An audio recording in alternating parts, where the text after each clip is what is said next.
ಈ ಗಾಡಿ ತಗೊಂಡಿದ್ದು ತಗೊಂಡಿದ್ದು ನಾವು ನಿಗಮದಿಂದ. ನಿಗಮ ಅಂದ್ರೆ ಯಾವ ನಿಗಮ? ಅಂಬೇಡ್ಕರ್ ಅಲ್ಲಿ ನಿಗಮದಿಂದ. ಮೊನ್ನೆ ಅಂಬೇಡ್ಕರ್ ಜಯಂತಿ ತುಂಬಾ ಗ್ರ್ಯಾಂಡ್ ಮಾಡಿದ್ರ? ಮಾಡ್ಲೇಬೇಕಲ್ಲ, ನಮ್ ದೇವರಲ್ವಾ, ಮಾಡ್ಲೇಬೇಕು. ಸೈನಿಕರಿಗೆ ನಮ್ಮ ಗಡಿ ಕಾಯ್ತಾ ಇರ್ತಾನ, ಹಾಗೇನೆ ಡ್ರೈವರ್ ಅಂದ್ರೆ ನಮ್ಮ ದೇಶಕ್ಕೆ ಒಂದ್ ನರನಾಡಿ ಇದ್ದಂಗೆ. ಕಸ್ಟಮರ್ ಅಂತ ಬಂದ್ ಕೂತ್ಮೇಲೆ ಅವ್ರೇನೇ ಆದ್ರೂ ನಾವ್ ಅವ್ರನ್ನ ಕಸ್ಟಮರ್ ಅಂತ ಬಂದ್ ಕೂತ್ಮೇಲೆ ನಮ್ಮ ಫ್ಯಾಮಿಲಿ ತರ. ಹೌದು. ಸಕಲೇಶ್ಪುರ ಅಂತ ಕಡೆ ಈ ಒಂದು ಕಾಫಿ ಭಯಂಕರ ಬೆಳಿತಾರೆ, ಕಾಫಿ ಬೆಳೆಗಾರರು ಎಸ್ಟೇಟ್ ಇಟ್ಕೊಂಡಿದಾರೆ ಅಂತ ಎಲ್ರ ಮನ್ಸಲ್ಲಿ. ಎಷ್ಟೇ ಇಟ್ಕೊಂಡಿರ್ತಾರೆ, ಸಾವಿರದಕ್ಕೆ ಇಟ್ಕೊಂಡವ್ರು ಇದ್ದಾರೆ. ಜಮೀನ್ ಇಲ್ದೇ ಇರೋರು ಇದಾರೆ. ನಿಮ್ಗೆ ಎಷ್ಟಿದೆ ಜಮೀನು? ನಮ್ಗೆ 1.5 ಎಕರೆ ಇರ್ಬೋದು ಸರ್. 1.5 ಎಕರೆ. ಅದ್ರಲ್ಲಿ ಅದೇ ಬರ್ತಿದೆ? ಬರುತ್ತೆ, ಸ್ವಲ್ಪ ಬರುತ್ತೆ. ಇದು ಸ್ವಾಭಿಮಾನಿ ಬದುಕು ಡ್ರೈವರ್ ಅಂದ್ರೆ. ಯಾರಿಗೂ ಸಲ ಮಾಡಿಯಾಗಿಲ್ಲ, ನೀನ್ ಬಂದಿಲ್ಲ ಇದೇ ತರ ಇರು, ಇದೇ ತರ ನಿಂತ್ಕೋಬೇಕು, ಇದೇ ತರ ನೀವ್ ಮಾಡ್ಬೇಕು, ಯಾರಿಗೆ ಸಲ ಮಾಡಿ ಅಂತದೇನಿಲ್ಲ. ಅವ್ನ್ ಕೀಳ್ ಮಟ್ಟದಲ್ಲಿ ಇರೋನ್ ಮಾತ್ರ ಕೇಳಂಗ್ ನೋಡ್ದಾನೆ ಹೊರತು ಗೌರವ ನೋಡ್ತಾರೆ. ಸ್ನೇಹಿತರೆ, ಈ ಒಂದು ತುಂಬಾ ಜನರು ಈ ಒಂದು ಶ್ರೀಮಂತರನ್ನ ಮತ್ತೆ ಈ ಒಂದು ಅಂದ್ರೆ ಈ ಸಂದರ್ಭದಲ್ಲಿ ಇರುವಂತ ಒಂದು ದೊಡ್ಡ ದೊಡ್ಡ ಬಿಸ್ನೆಸ್ ಮೆನ್ ಗಳಾಗಿರ್ಬೋದು, ಇಂಥವ್ರ ಇಂಟರ್ವ್ಯೂ ಮಾಡ್ತಾನೆ ಇರ್ತಾರೆ. ಸೊ ಆದ್ರೆ ಸಾಮಾನ್ಯ ಜನರು ಹಾಗೇನೆ ಈ ಒಂದು ಚಾಲಕರೇನಿದ್ದಾರೆ, ಈ ನಮ್ಮ ಒಂದು ಚಾಲಕರು ಆರ್ಮಿ ರೀತಿಯಲ್ಲಿ ಕೆಲಸ ಮಾಡ್ತಾರೆ ಅಂತಾನೆ ಹೇಳ್ಬೋದು ಸ್ನೇಹಿತರೆ. ಅದೇ ರೀತಿಯಾಗಿ ಇವತ್ತು ಒಬ್ಬರನ್ನ ಇಂಟರ್ವ್ಯೂ ಮಾಡೋದಕ್ಕೆ ಹೋಗ್ತಾ ಇದ್ದೀನಿ ಸ್ನೇಹಿತರೆ. ಅವ್ರ ಹೆಸರು ರವಿ ಅಂತ. ಸೊ ಅವರು ಕೂಡ ಈ ಒಂದು ಚಾಲಕ. ಸೊ ಅವರನ್ನ ನಾನು ಇವತ್ತು ಇಂಟರ್ವ್ಯೂ ಮಾಡ್ತೀನಿ. ಗಾಡಿ ಬಗ್ಗೆನೂ ಕೂಡ ಡೀಟೇಲ್ಸ್ ಆಗಿ ನಾನು ಕೇಳ್ಬೇಕಂತ ಅನ್ಕೊಂಡಿದ್ದೀನಿ. ಓಕೆ ಸ್ನೇಹಿತರೆ, ನಾನು ಇವಾಗ ಹೋಗ್ತಾ ಇದ್ದೀನಿ. ಅವರು ಸಿಗ್ತೀನಿ ಅಂತ ಹೇಳಿದ್ದಾರೆ, ಅಲ್ಲಿಗೆ ಹೋಗ್ತಾ ಇದ್ದೀನಿ. ಓಕೆ ಸ್ನೇಹಿತರೆ, ಬಂದು ಹೋದ ನಂತರದಲ್ಲಿ ನಾನು ನಿಮ್ಗೆ ಸಿಗ್ತೀನಿ.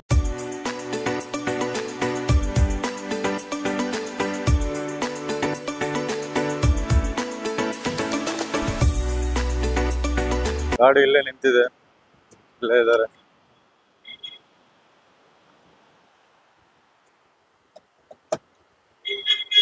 ಸರ್ ನಮಸ್ತೆ. ನಮಸ್ತೆ. ಹೇಗಿದ್ದೀರಿ? ಸೂಪರ್. ತುಂಬಾ ದಿನಗಳ ನಂತರ ಸಿಕ್ಕಿದ್ದೀರಿ. ಕುತ್ಕೋಬೋದಾ? ಬನ್ನಿ ಬನ್ನಿ ಬನ್ನಿ, ಒಳಗ್ ಬನ್ನಿ.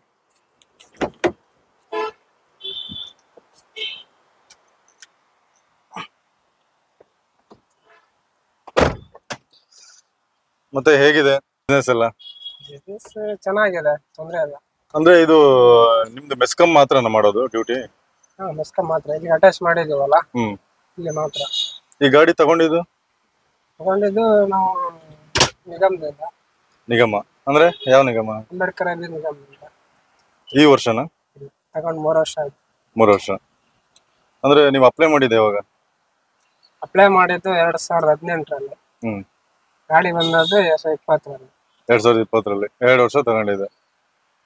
2 ವರ್ಷ ಅಷ್ಟೇ ಅಲ್ದಾಡಿದೆ. ಮೊನ್ನೆ ಅಂಬೇಡ್ಕರ್ ಜಯಂತಿ ತುಂಬಾ ಗ್ರ್ಯಾಂಡ್ ಮಾಡಿದ್ರ? ಮಾಡ್ಲೇಬೇಕಲ್ಲ, ನಮ್ ದೇವರಲ್ವಾ, ಮಾಡ್ಲೇಬೇಕು. ಇದು ತಗೊಳ್ಳೋದಕ್ಕಿಂತ ಫಸ್ಟ್ ಏನ್ ಮಾಡ್ತಾ ಇದ್ರಿ? ಆಟೋ ಓಡಿಸ್ತಾ ಇದ್ವಿ. ಆಟೋ ಓಡಿಸ್ತಿದ್ರ? ಎಷ್ಟು ವರ್ಷ ಓಡಿಸ್ತಿದ್ರಿ ಆಟೋ? ಆಟೋ ಒಂದು 2 ವರ್ಷ. 2 ವರ್ಷ. ಎಲ್ಲಿ? ಸಕಲೇಶ್ಪುರ. ನಿಮ್ಮ ಊರಲ್ಲಿ? ಊರಲ್ಲಿ. ಹೇಗೆ ಅದ್ರಲ್ಲಿ ಒಳ್ಳೆ ಬಿಸ್ನೆಸ್ ಆಗ್ತಿತ್ತು? ಎಲ್ಲ ತೊಂದ್ರೆ ಇಲ್ಲ, ದುಡ್ಕೊಂಡ್ ತಿನ್ನೋನಿಗೆ ಎಲ್ಲದ್ರಲ್ಲೂ ಏನೇ ಮಾಡಿದ್ರು ದುಡ್ಕೊಂಡ್ ತಿನ್ನೋ ಎಲ್ಲಿದ್ರು. ಅಂದ್ರೆ ಬೆಳಿಗ್ಗೆಯಿಂದ ಸಂಜೆವರೆಗೆ ಎಷ್ಟಾಗ್ತಿತ್ತು ಆಟೋದೆಲ್ಲ? ಆಟೋದಲ್ಲಿ ಅಷ್ಟೇ 1,000. 1,000 ಆಗ್ತಿತ್ತು. ಕೆಲವರು 300 ರೂಪಾಯಿ ಆಗ್ತಾ ಇತ್ತು, ಒಂದೊಂದ್ ದಿವಸ 500 ರೂಪಾಯಿ ಆಗ್ತಾ ಇತ್ತು.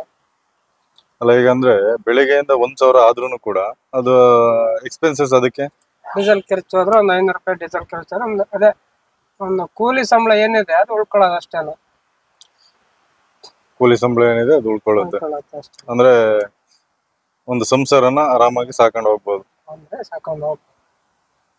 ಅದಾದ ನಂತರ ಕಾರಿಗೆ ಅಪ್ಡೇಟ್ ಆದ್ರಿ. ಇದರಲ್ಲಿ ಆದಂತ ಅನುಭವಗಳು ಚೆನ್ನಾಗಿದೆ. ಕಸ್ಟಮರ್ಗಳು, ಆಮೇಲೆ ಡ್ರೈವರ್ ಅಂದ್ರೆ ಇಡೀ ದೇಶನ ಸುತ್ತಾ ಇರ್ತಾನೆ. ಈಗ ನಮ್ ದೇಶಕ್ಕೆ ರೈತ ಹೇಗೆ ಬೆನ್ನೆಲುಬಾಗಿರ್ತಾನೋ, ಸೈನಿಕ ಹೇಗೆ ನಮ್ಮ ಗಡಿ ಕಾಯ್ತಾ ಇರ್ತಾನೋ, ಹಾಗೇನೆ ಡ್ರೈವರ್ ಅಂದ್ರೆ ನಮ್ಮ ದೇಶಕ್ಕೆ ಒಂದ್ ನರನಾಡಿ ಇದ್ದಂಗೆ. ಡ್ರೈವರ್ ಒಂದ್ ದಿವಸ ಸ್ಟೇರಿಂಗ್ ಮುಟ್ಲಿಲ್ಲ ಅಂದ್ರೆ ಇಡೀ ದೇಶನೇ ಏನೇ ಒಂದು ನಂಬಿಕೆ ಬೇಕು ಅಂದ್ರೂ ಕೂಡ ನಂಬಿಕೆಯಲ್ಲಿ ಜನಗಳನ್ನ ಒಂದು ಜಾಗದಿಂದ ಒಂದು ಮೋಸ್ಟ್ ಇಂಪಾರ್ಟೆಂಟ್ ವರ್ಕ್ ಅಂದ್ರೆ ಡ್ರೈವರ್. ಡ್ರೈವರ್ ಇಲ್ಲ ಅಂದ್ರೆ ಒಬ್ಬ PM ಮನೆಯಿಂದ ಆಫೀಸಿಂದ ಮನೆಗೆ ಹೋಗ್ಲಿಕ್ಕೆ ಆಗಲ್ಲ, ಪಾರ್ಲಿಮೆಂಟ್ ಇಂದ ಮನೆಗೆ ಹೋಗ್ಲಿಕ್ಕೆ ಆಗಲ್ಲ, CM ಅಷ್ಟೇ ವಿಧಾನಸೌಧದಿಂದ ಮನೆಗೆ ಹೋಗ್ಲಿಕ್ಕೆ ಆಗಲ್ಲ ಡ್ರೈವರ್ ಇಲ್ಲ ಅಂತಂದ್ರೆ. ಒಂದು ಆರ್ಮಿ ಅಂತಾನೆ ಹೇಳ್ಬೋದು ಡ್ರೈವರ್ ಚಾಲಕ ಅಂದ್ರೆ. ಖಂಡಿತ. ಆರ್ಮಿ ರೀತಿಯಲ್ಲಿ ಕೆಲಸ ಮಾಡ್ತಾರೆ. ಸೈನಿಕರು ದೇಶ ಕಾಯ್ತಾರೆ, ಡ್ರೈವರ್ಗಳು ಜನಗಳನ್ನ ಕಾಯ್ತಾರೆ, ಜನಗಳನ್ನ ಸೇಫ್ ಆಗಿ ತಲುಪಿಸ್ತಾರೆ. ರೈತ ಅವರ ನಮ್ಮ ದೇಶದ ಬೆನ್ನೆಲುಬಾಗಿದ್ದಾರೆ. ಆದ್ರೆ ಇತ್ತೀಚಿನ ದಿನಗಳಲ್ಲಿ ಈ ಒಂದು ಡ್ರೈವರ್ಗಳಿಗೆ ಸರಿಯಾದ ರೀತಿಯಲ್ಲಿ ಒಂದು ರೆಸ್ಪೆಕ್ಟ್ ನ ಕೊಡ್ತಾ ಇಲ್ಲ ಅಂತ ಜನರೆಲ್ಲ ತುಂಬಾ ಜನ ಮಾತಾಡ್ತಾರೆ. ಸತ್ಯನಾ ಸರ್? ನಿಮ್ಮ ಒಂದು ಅನುಭವದಲ್ಲಿ ಯಾವ ರೀತಿ ಇದೆ? ರೆಸ್ಪೆಕ್ಟ್ ಕೊಡೋರು ಕೊಡ್ತಾರೆ, ಅದು ಎಲ್ಲಾರು ಕೊಡ್ಲಿ ಅಂತೇಳಿ ನಮ್ಮ ಏನಿದೆ, ನಮ್ಮ ವೃತ್ತಿ ಏನಿದೆ ಅದು ನಮ್ಮ ಮೇಲೆ ಗೌರವ ನಮ್ಗಿರ್ಬೇಕು. ಯಾರು ರೆಸ್ಪೆಕ್ಟ್ ಕೊಡ್ತಾರೆ ಕೊಡಲ್ಲ ಅನ್ನೋದು ಮುಖ್ಯ ಅಲ್ಲ ನಮಗೆ. ಅದು ಒಳ್ಳೆ ವ್ಯಕ್ತಿಯರು ಕೊಟ್ಟೆ ಕೊಡ್ತಾನೆ. ಅವನಲ್ಲಿ ದುರಹಂಕಾರ ಅವ್ನಿಗೇನೋ ಇದ್ರೆ ಎಲ್ಲ ಅಂದ್ರೆ ಅವ್ರ ಮೇಲೆ ಡಿಪೆಂಡ್ ಆಗಿರುತ್ತೆ ರೆಸ್ಪೆಕ್ಟ್ ತಗೊಳ್ಳೋದು ಕೊಡೋದು ಎಲ್ಲ. ಅವ್ರು ಯಾವ ರೀತಿಯಾಗಿರ್ತಾರೆ ಆ ರೀತಿಯಾಗಿ ಕಸ್ಟಮರ್ ಕೂಡ ರಿಯಾಕ್ಷನ್ ನಾವು ಮಾಡ್ತಾರೆ. ಅವ್ರು ಯಾವ ತರ ಇದ್ರು ನಾವು ಕಸ್ಟಮರ್ ಅಂತ ಬಂದ್ ಕೂತ್ಮೇಲೆ ಅವ್ರೇನೇ ಆದ್ರೂ ನಾವು ಅವ್ರನ್ನ ಕಸ್ಟಮರ್ ಅಂತ ಬಂದ್ ಕೂತ್ಮೇಲೆ ನಮ್ಮ ಫ್ಯಾಮಿಲಿ ತರ. ಹೌದು, ಅವ್ರು ಏನಾದ್ರು ರ್ಯಾಶ್ ಆಗೇ ಇರ್ಲಿ, ಕೂಲ್ ಆಗೇ ಇರ್ಲಿ, ಅವ್ರಿಗೆ ನಮ್ದಿಂದ ಏನ್ ಗೌರವ ಕೊಡ್ಬೇಕು ಅದು ಕೊಡ್ಲೇ. ನಿಮ್ದು ಎಜುಕೇಶನ್ ಏನ್ ಸರ್? ನಮ್ದು PUC. ಬಾಲ್ಯ ಜೀವನ ಹೇಗಿತ್ತು ನಿಮ್ದು?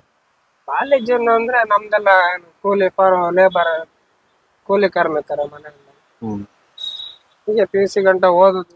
ಅಂದ್ರೆ ಸಕಲೇಶ್ಪುರದಲ್ಲಿ ನಿಮ್ದು ಹಳ್ಳಿನ? ಹಳ್ಳಿ. ಸಕಲೇಶ್ಪುರದಿಂದ ಎಷ್ಟು ಕಿಲೋಮೀಟರ್ ಆಗುತ್ತೆ? ಅಲ್ಲಿಂದ 10 ಕಿಲೋಮೀಟರ್ ಆಗುತ್ತೆ. 10 ಕಿಲೋಮೀಟರ್. ಅಂದ್ರೆ ಸಕಲೇಶ್ಪುರ ಅಂತ ಕಡೆ ಈ ಒಂದು ಕಾಫಿ ಭಯಂಕರ ಬೆಳಿತಾರೆ, ಕಾಫಿ ಬೆಳೆಗಾರರು ಎಸ್ಟೇಟ್ ಇಟ್ಕೊಂಡಿದಾರೆ ಅಂತ ಎಲ್ರ ಮನ್ಸಲ್ಲಿ.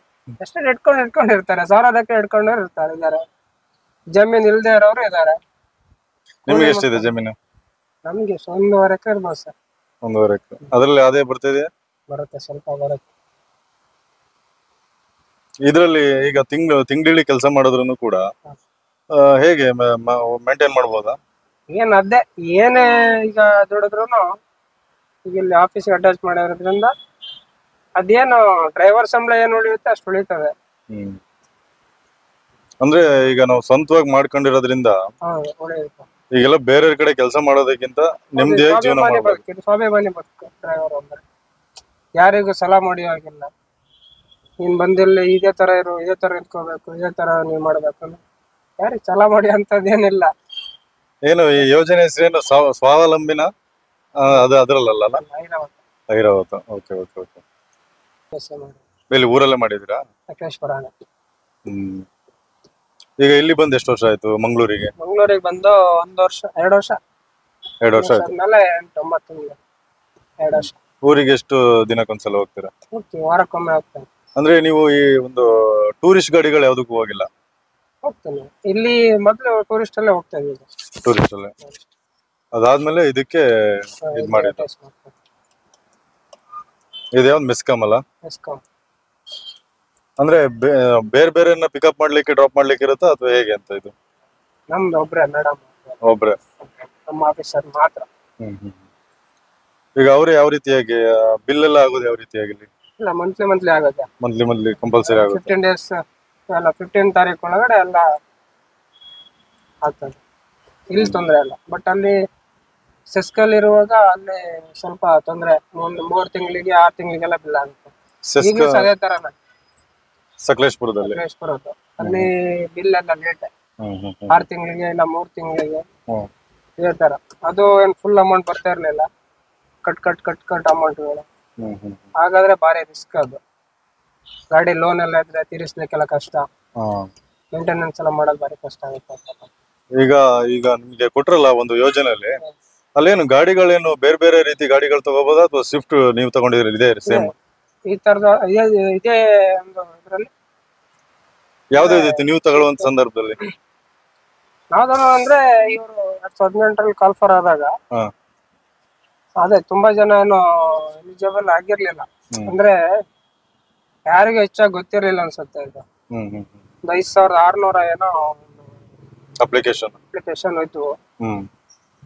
4,000 5,000 ಏನೋ ವೆಹಿಕಲ್ಸ್ ಇದ್ದು. ಟೋಟಲ್ ಇಷ್ಟು ಗಾಡಿ ಹೋಗ್ಬೇಕಂತ ಹೇಳಿ ಅಲರ್ಟ್ ಮಾಡಿಟ್ಟಿದ್ರು.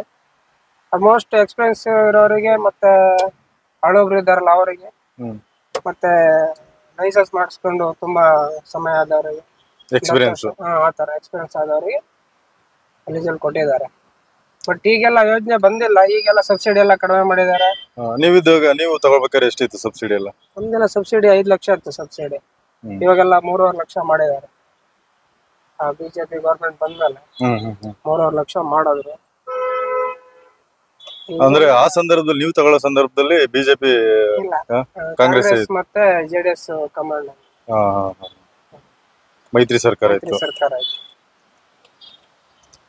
ಅಲ್ಲ ಅಂದ್ರೆ ನೀವು ಇವಾಗ ಅಪ್ಲಿಕೇಶನ್ ಹಾಕಿದ್ಮೇಲೆ ಹ್ಮ್.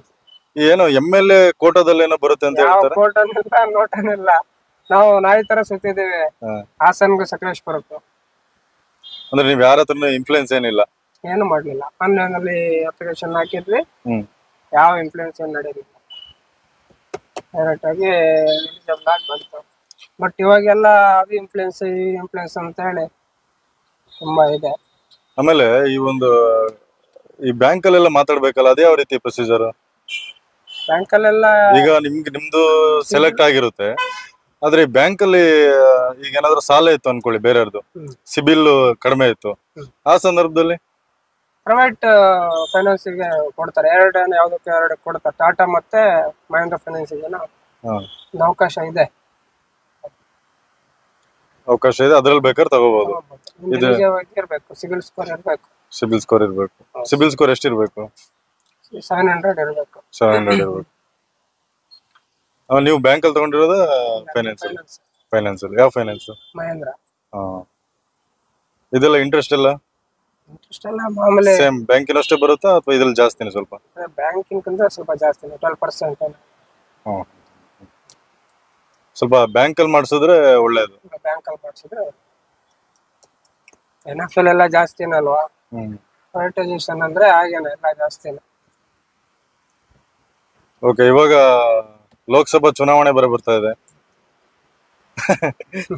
ಯಾವ್ದಕ್ ಸಪೋರ್ಟ್ ಮಾಡ್ಬೇಕಂತ ಅನ್ಕೊಂಡಿದೀರಿ? ಅಪ್ಪರ್ಟ ಲೋಕಸಭಾ ಚುನಾವಣೆ ಏನ್ರಿ ಬರ್ತಲೇ ಇರುತ್ತೆ 5 ವರ್ಷಕ್ಕೆ. ಈಗಿನ ಚುನಾವಣೆ ಈಗ ಜಾತಿ ಧರ್ಮ ಇದ್ರಲ್ಲೇ ಹೋಗ್ತಾ ಇದೆ. ದೇಶದ ಅಭಿವೃದ್ಧಿ ಅದ್ರ ಬಗ್ಗೆ ಯಾವ ಪ್ರಾಧಾನ್ಯದಿಲ್ಲ, ಮುಖ್ಯಮಂತ್ರಿಗಿಲ್ಲ, ಯಾರಿಗಿಲ್ಲ. ಜಾತಿ ಧರ್ಮ ಇದ್ರಲ್ಲೇ ಹೋಗ್ತಾ ಇದೆ ಹೊರತು ಅಂದ್ರೆ ಬಡ ಜನರಿಗೆ ಏನು ಸೌಕರ್ಯ ಏನಿಲ್ಲ, ಏನಿಲ್ಲ. ಯಾವ ಪಕ್ಷ ಬಂದ್ರೂ ಸೌಕರ್ಯ ಇಲ್ಲ. ಅದೇ ಎಲ್ಲ ಅವ್ರವ್ರ ಅಧಿಕಾರ ಅನುಭವಿಸ್ಲಿಕ್ಕೋಸ್ಕರ ಇಲ್ಲಿ ಬಡವ್ರನ್ನ ಹೊಡೆದಾಳ್ತಾ ಇದ್ದಾರೆ. ಜನಗಳು ಬುದ್ಧಿವಂತರಾಗ್ಬೇಕಷ್ಟೆ. ಈಗ ಏನೋ ಕಾಂಗ್ರೆಸ್ ಸರ್ಕಾರ ಒಂದು 5 ಗ್ಯಾರಂಟಿ ಕೊಟ್ಟಿದ್ರಲ್ಲ, ಅದಾದ ನಂತರ ಇವಾಗ ಬಿಜೆಪಿ ಸರ್ಕಾರನು ಗ್ಯಾರಂಟಿಗಳು 25 ಗ್ಯಾರಂಟಿಗಳು, ಕಾಂಗ್ರೆಸ್ ಸರ್ಕಾರನು ಗ್ಯಾರಂಟಿಗಳು, ಏನ್ ಗ್ಯಾರಂಟಿಗಳೆಲ್ಲ ನಡೆಸ್ತಾ ಇದಾರೆ. ಇದ್ರ ಬಗ್ಗೆ ಏನ್ ಹೇಳ್ತೀರಾ? ಈಗ ಕಾಂಗ್ರೆಸ್ ಗ್ಯಾರಂಟಿ ಕೊಟ್ಟಾಗ ಬಿಟ್ಟಿ ಭಾಗ್ಯ ಅಂತ ತುಂಬಾ ಹೇಳ್ಸಿದ್ರು ಇಲ್ಲಿ. ಬಟ್ ಇವಾಗ ಅವರೇ ಗ್ಯಾರಂಟಿ ಕೊಡ್ತಾ ಇದಾರೆ. ಹೇಳ್ಸಿದಲ್ದಲೆ ನಾವ್ ಬೇರೆ ತರ ಮಾಡ್ಬೋದಿತ್ತು. ಗ್ಯಾರಂಟಿ ಅಂತ ಈಗ ಮೋದಿ ಗ್ಯಾರಂಟಿ ಅಂತ ಅಂತಾರೆ. ಈಗ ಸಿದ್ದರಾಮಯ್ಯ ಗ್ಯಾರಂಟಿ ಕಾಂಗ್ರೆಸ್ ಗ್ಯಾರಂಟಿ ಕೊಟ್ಟಾಗ ಜನಗಳು ಆಗಾಗ್ತಾರೆ, ಈಗಾಗ್ತಾರೆ, ಕರ್ನಾಟಕ ದಿವಾಳಿ ಆಗುತ್ತೆ. ಈಗ ಲೋಕಸಭೆಯಲ್ಲಿ ಬಿಜೆಪಿ ಅವರು ಗ್ಯಾರಂಟಿ ಕೊಡ್ತಾ ಇದ್ದಾರೆ, ಈಗ ದೇಶ ದಿವಾಳಿ ಆಗಲ್ಲ. ಹಾಸನ್ ಕ್ಯಾಂಡಿಡೇಟ್ ಇವಾಗ ಕಾಂಗ್ರೆಸ್ ಇಂದ ಶ್ರೇಯಸ್ ಪಟೇಲ್, ಇವ್ರು ಬಿಜೆಪಿ ಮತ್ತೆ ಜೆಡಿಎಸ್ ಮೈತ್ರಿಯಿಂದ ಯಾರು ಪ್ರಜ್ವಲ್ ರೇವಣ್ಣ. ಈ ಚಾಲಕರಾಗಕ್ಕೂ ಫಸ್ಟ್ ಏನ್ ಕೆಲಸ ಮಾಡ್ತಾ ಇದ್ದೀರಿ ನೀವು? ನಾವು ಹೋಟೆಲ್ ಲೈನ್ ಇಂದೆಲ್ಲ ಕೆಲಸ ಮಾಡಿದ್ದೀವಿ. ಹೋಟೆಲ್ ಫ್ಯಾಕ್ಟ್ರಿಗಳಲ್ಲಿ ಬಾಕ್ಸ್ ಮಾಡ್ತಾರಲ್ಲ, ಆ ಫ್ಯಾಕ್ಟ್ರಿಯಲ್ಲಿ ಕೆಲಸ ಮಾಡಿದ್ದೀನಿ. ತೋಟದ ಕೆಲಸ, ಕೂಲಿ ಕೆಲಸ ಮಾಡಿದ್ವಿ, ಕಾಫಿ ತೋಟದಲ್ಲಿ ಕೆಲಸ ಮಾಡಿದ್ವಿ. ಆಮೇಲೆ ಇನ್ನು ತುಂಬಾ ಎಲೆಕ್ಟ್ರಿಷಿಯನ್ ಕೆಲಸ ಅವ್ರ ಜೊತೆಲಿ ಹೋಗಿದ್ದೀನಿ, ಗಾರೆ ಕೆಲಸನೂ ಮಾಡಿದ್ದೀನಿ. ಟೋಟಲ್ ಈ ಕೆಲಸ ಅಂತಾರೆ, ಎಲ್ಲ ಕೆಲಸ ಮಾಡಿದ್ದೀನಿ. ಅದಾದ್ಮೇಲೆ ಇವಾಗ ಒಂದ್ ಕಡೆ ಈ ಡ್ರೈವರ್ಗೆ ಅಂತ ಬಂದ್ಮೇಲೆ ಈ ಡ್ರೈವರ್ ಬಿಟ್ಬಿಟ್ಟು ಹೋಗಕ್ಕೆ ಯಾವ್ದು ಇಷ್ಟ ಆಗಲ್ಲ. ಅದು ಹೋದ್ರು ಸಹ ಇಲ್ಲಿಗೆ ಎಳಿತಾ ಇರುತ್ತೆ, ಬೇರೆದಕ್ಕೆ ಹೋದ್ರು ಸಹ ಇಲ್ಲೇ ಎಳಿತಾ ಇರುತ್ತೆ. ಓಕೆ ಸರ್, ನಿಮ್ ಜೊತೆ ಮಾತಾಡಿ ಬಹಳ ಖುಷಿ ಆಯ್ತು. ಈ ಒಂದು ಚಾಲಕರನ್ನೆಲ್ಲ ಸ್ವಲ್ಪ ಕೀಳಾಗಿ ನೋಡ್ತಾರಲ್ಲ, ಅವರಿಗೆಲ್ಲ ಏನು ಹೇಳಲಿಕ್ಕೆ ಇಷ್ಟಪಡ್ತೀರಾ? ಅವ್ನ್ ಕೀಳ್ ಮಟ್ಟದಲ್ಲಿ ಇರೋನ್ ಮಾತ್ರ ಕೀಳಾಗಿ ನೋಡ್ದಾನೆ ಹೊರತು ಗೌರವವಾಗಿ ನೋಡ್ತಾರೆ. ಎಲ್ಲರೂ ಕೂಡ ಮನುಷ್ಯರಾಗಿ ನೋಡ್ಬೇಕು. Okay sir, thank you so much. Welcome.